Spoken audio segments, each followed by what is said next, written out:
BJP നേതാവ് Jayachandran master കൂടി ചർച്ചയുടെ ഭാഗമാകുകയാണ്. ശ്രീ ടി.പി. ജയചന്ദ്രൻ മാസ്റ്റർ, നാളെ ഇപ്പോൾ SIT വീണ്ടും ഇടക്കാല റിപ്പോർട്ട് ഹൈക്കോടതിയിൽ സമർപ്പിക്കാൻ പോകുന്നു. നമുക്കറിയാം, ഈ കേസിൻ്റെ നാൾ വഴി നോക്കുമ്പോൾ ഹൈക്കോടതി നടത്തിയിട്ടുള്ള ചില പരാമർശങ്ങൾ, ചില ഇടപെടലുകളാണ് ഒരുപക്ഷെ ഈ ദിശയിലെങ്കിലും ഈ കേസ് എത്തി നിൽക്കുവാൻ പ്രധാനപ്പെട്ട കാരണമായത്. അതിനിടയിൽ BJP ഈ ഘട്ടത്തിൽ CBI വരണം എന്ന ശക്തമായ നിലപാട് സ്വീകരിക്കുന്നു. മകരവിളക്ക് ദിവസം കേരളത്തിലൊട്ടാകെ ദീപം തെളിയിച്ചുകൊണ്ട് ശബരിമല സംരക്ഷണ ദിനമായി ആചരിക്കാനൊക്കെ പോകുകയാണ്. ഈ ഒരു ഘട്ടത്തിൽ ഈ കേസ് CBI ഏറ്റെടുക്കുവാനുള്ള സാധ്യത എത്രത്തോളമാണ് ജയേന്ദ്ര മാസ്റ്റർ? നോക്കൂ, വളരെ കൃത്യമായി മാസങ്ങൾക്ക് മുമ്പ് ഈ കേസ് അന്വേഷണം ആരംഭിച്ചപ്പോൾ ഇതിന്റെ പരിസമാപ്തി എങ്ങനെയായിരിക്കും, SITയുടെ പരിധിയിൽ അന്വേഷണം നിലനിന്നാൽ എന്ന് അന്ന് ഭാരതീയ ജനതാ പാർട്ടി ചൂണ്ടിക്കാണിച്ചത് ഇന്ന് അക്ഷരം പ്രതി ശരിയായിക്കൊണ്ടിരിക്കുകയാണ്. വളരെ കൃത്യമായിട്ട് അന്ന് BJP പറഞ്ഞു, എന്തുകൊണ്ട് SIT പോരാ, പകരം എന്തുകൊണ്ട് ഒരു കേന്ദ്ര ഏജൻസി വേണം. ഒന്ന്, ഈ കേസിന്റെ പരിധി കേരള സംസ്ഥാനത്തിനകത്ത് ഒതുങ്ങുന്നതല്ല. രണ്ട്, ഈ ക്ഷേത്രക്കൊള്ളകൾ കാലാകാലങ്ങളിലായി LDFും UDFും പരസ്പരം ധാരണയോടെ നടത്തിക്കൊണ്ടിരുന്ന ഉന്നത രാഷ്ട്രീയ സംരക്ഷണയിൽ നടന്ന ഒരു കൊള്ളയാണ്. ഇത് കേവലം അമ്പലക്കൊള്ള എന്നതിലോ സ്വർണ്ണക്കൊള്ള എന്നതിലോ ഒതുക്കുന്നതിനപ്പുറത്തേക്ക് വിശ്വാസത്തിന്റെ ആന്റിക് വാല്യൂ ഉള്ള കോടാനുകോടി രൂപ മറിയുന്ന ഒരു വലിയ ബിസിനസിന്റെ ഭാഗമാണിത്. കഴിഞ്ഞ 30 വർഷമെങ്കിലുമായി കേരളത്തിലെ ദേവസ്വം ബോർഡുകളിൽ മാറി ഭരിച്ച LDFിന്റെയും UDFിന്റെയും 2 മുന്നണികളുടെ നേതൃത്വത്തിൽ ഈ ക്ഷേത്രം കൊള്ള നടന്നിട്ടുണ്ട്. ഇതിനെക്കുറിച്ച് അന്വേഷിക്കാൻ നിയോഗിക്കപ്പെട്ട വിജിലൻസ് വിഭാഗത്തിന് ഓരോ സന്ദർഭത്തിലും അതിനെക്കുറിച്ച് കൃത്യമായ ധാരണയുണ്ടായിരുന്നു. അവർ കാലാകാലങ്ങളിൽ അവരുടെ റിപ്പോർട്ടുകൾ സർക്കാരിന് സമർപ്പിച്ചിട്ടുണ്ട്. അതുകൊണ്ട് ഇത് അറിയാതെ നടന്ന ഒരു കൊള്ളയാണെന്ന് വിശ്വസിക്കാൻ സാധ്യമല്ല. അതുകൊണ്ടാണ് 4 ആവശ്യങ്ങളെ മുൻനിർത്തിക്കൊണ്ട് ഇത് CBI അന്വേഷിക്കണമെന്ന് പറഞ്ഞു. ഒന്ന്, ദേവസ്വം ബോർഡിലെ ഉന്നതരും മന്ത്രിയും രാഷ്ട്രീയ നേതൃത്വവും അറിഞ്ഞുകൊണ്ട് നടത്തിയ വെൽ പ്ലാൻഡ് ആയിട്ടുള്ള ഒരു കൊള്ളയാണ് ഇത്. അതുകൊണ്ട് തന്നെ ദേവസ്വം മന്ത്രി പ്രതിയാകണം, ദേവസ്വം ബോർഡ് പ്രതിയാകണം, ബന്ധപ്പെട്ട ഉദ്യോഗസ്ഥന്മാർ പ്രതിപ്പെട്ടുകയും വേണം. അവർക്കെതിരെ ക്രിമിനൽ നടപടികൾ ആരംഭിക്കണം. 30 വർഷത്തെ എല്ലാ ഇടപാടുകളും അന്വേഷിക്കണം. വിജിലൻസ് റിപ്പോർട്ടുകൾ പരിശോധിക്കണം, അത് പുറത്തുവിടണം. സംസ്ഥാനാന്തര രാജ്യാന്തര ബന്ധമുള്ളത് കൊണ്ട് SITക്ക് പരിമിതികളുണ്ട്. SIT സംസ്ഥാന ആഭ്യന്തര വകുപ്പിന്റെ കീഴിലായതുകൊണ്ട് ഈ അന്വേഷണം ഉന്നതരിലേക്ക് എത്തുമ്പോൾ അത് സ്വാഭാവികമായ ദുരന്ത മരണത്തിന് സാധ്യതയുണ്ട്. അക്ഷരം പ്രതി ഇതൊക്കെ പറഞ്ഞ് നടന്നുകൊണ്ടിരിക്കുകയല്ലേ ഇന്ന്. എന്തുകൊണ്ടാണ് ഇത് ഉന്നത രാഷ്ട്രീയ ബന്ധമുള്ള സംരക്ഷണയിലുള്ളതാണ് എന്ന് ഞാൻ പറയുന്നത്? നോക്കൂ, ഇപ്പോൾ അറസ്റ്റിലായവരുടെ പട്ടിക പരിശോധിച്ചാൽ 2 മുൻ ദേവസ്വം പ്രസിഡന്റുമാർ ഇപ്പോൾ ഇരുമ്പഴിക്കുള്ളിലാണ്. 2 മുൻ തിരുവാഭരണ കമ്മീഷണർമാർ അവരുടെ അനുമതിയോടുകൂടിയാണ് നടന്നത്. KS Baiju and RG Radhakrishnan ഇപ്പോൾ ജയിലിലാണ്, അല്ലെങ്കിൽ അന്വേഷണത്തിന്റെ മുൾമുനയിലാണ്.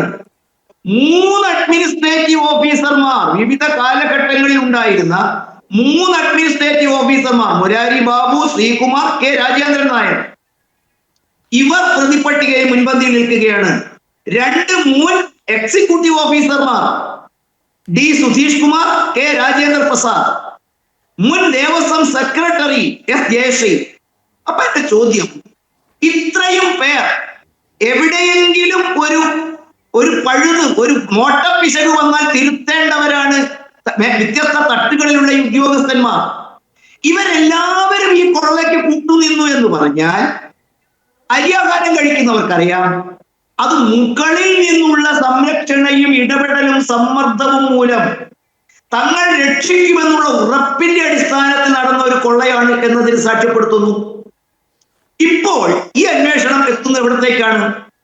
2007 പോറ്റി അവിടെ സ്പോൺസർ എന്ന് പറഞ്ഞൊരു സ്പോൺസർ ഏജന്റ് ആയിട്ട് കയറുന്നത്. ഐക്യ ജനാധിപത്യ മുന്നണി അതിനുശേഷം കേരളം ഭരിച്ചില്ലേ? എന്തുകൊണ്ട് ഇത്തരം ഒരു കൊള്ളക്കാരനെ കേരള പോലീസ് സേനയുടെ വിജിലൻസ് വിഭാഗത്തിന് കണ്ടെത്താൻ കഴിഞ്ഞിട്ടില്ലെന്ന് നമുക്ക് വിശ്വസിക്കാൻ സാധിക്കുമോ? അത്ര കഴിവുകെട്ടവരാണോ കേരളത്തിലെ പോലീസ് സേന എന്ന് വിശ്വസിക്കാൻ നമുക്ക് സാധിക്കുമോ? അപ്പോൾ UDFിന്റെ കാലഘട്ടത്തിൽ സംരക്ഷണം ഉണ്ടായിട്ടുണ്ട്, LDFിന്റെ കാലഘട്ടങ്ങളിൽ സംരക്ഷണം ഉണ്ടായിട്ടുണ്ട്. ശബരിമലയിലെ ദേവസ്വം ചട്ടങ്ങൾക്കൊന്നും പുൽവില പോലും കൽപ്പിച്ചില്ല. പരിശോധിക്കേണ്ട ഉദ്യോഗസ്ഥന്മാർ പരിശോധനയിൽ വീഴ്ച വരുത്തിയിട്ടുണ്ട്. ദേവസ്വം ബോർഡിന്റെ പ്രസിഡന്റ് കുറ്റകൃത്യം നടത്തിയിട്ടുണ്ട്. ദേവസ്വം ബോർഡ് പ്രസിഡന്റിനെ നിയന്ത്രിക്കേണ്ട ദേവസ്വം മന്ത്രിക്ക് ഇതിൽ പങ്കുണ്ട് എന്ന് സംശയിച്ചാൽ കുറ്റപ്പെടുത്താനാവുമോ? ഇപ്പോൾ പുറത്തു വന്നിരിക്കുന്ന മറ്റു തെളിവുകൾ എവിടേക്കാണ് എത്തുന്നത്? ഒരുപക്ഷെ ഇത് കേരളത്തിൽ ഒതുക്കി തീർക്കാൻ സാധ്യതയില്ലേ? ടി.പി. ചന്ദ്രശേഖരൻ വധം എങ്ങനെയാണ് ഒതുക്കപ്പെട്ടത് എന്ന് മുല്ലപ്പള്ളി രാമചന്ദ്രനോട് ചോദിച്ചാൽ അദ്ദേഹം പറയും. ടി.പി. വധക്കേസ് എങ്ങനെയാണ് ഒതുക്കപ്പെട്ടത് എന്നതിന് പുറമെ ഐസ്ക്രീം പാർലർ കേസ് എങ്ങനെയാണ് കേരളം ഒതുക്കപ്പെട്ടത് എന്ന് നമുക്ക് ചരിത്രം നമ്മുടെ മുമ്പിലുണ്ട്.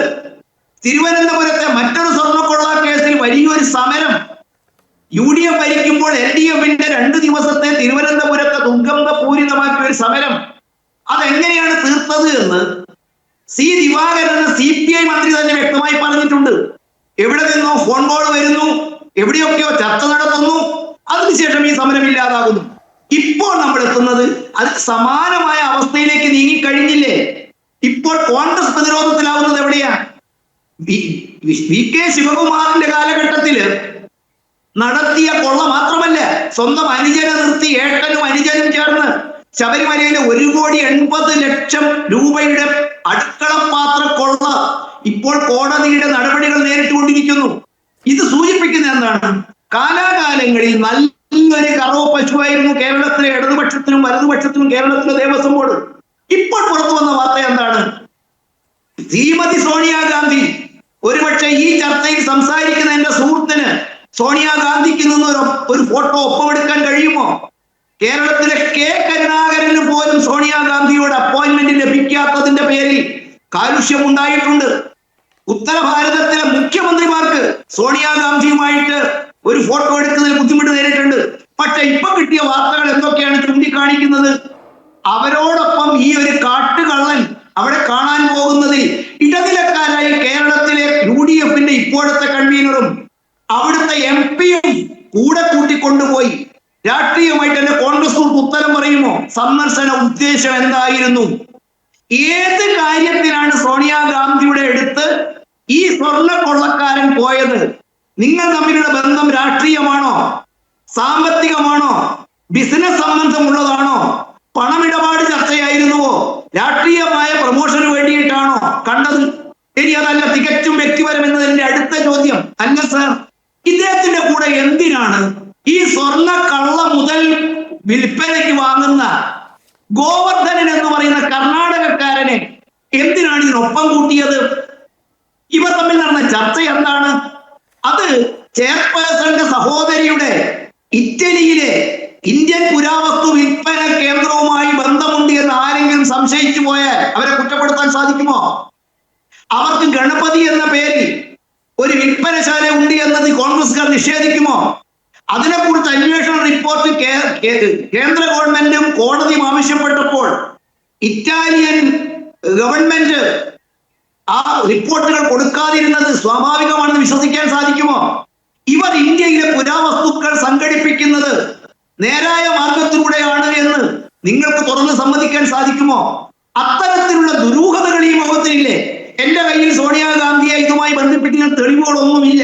പക്ഷെ രാഷ്ട്രീയമായിട്ട് ചില ചോദ്യങ്ങളുണ്ട്.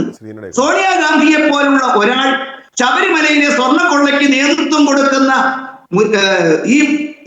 ഈ പോറ്റിയുമായും ആ സ്വർണ്ണ മുതലുകൾ വാങ്ങുന്ന ഗോവർദ്ധനും ഒന്നിച്ച് കേരളത്തിലെ 2 പ്രബുദ്ധ നേതാക്കന്മാർ ഇടനിലക്കാരായി പോയതിന്റെ ഉദ്ദേശം എന്താണ് നിങ്ങൾ ഇതുവരെ വെളിപ്പെടുത്താത്തത്? ഒരു പക്ഷേ ഒന്നും ഉണ്ടാവുകയോ ഇല്ലയോ എന്ന് എനിക്കറിയില്ല. പക്ഷെ ഒരൊറ്റ ഉത്തരം മാത്രമാണ് ഞാൻ കോൺഗ്രസ് പ്രതീക്ഷിക്കുന്നത്.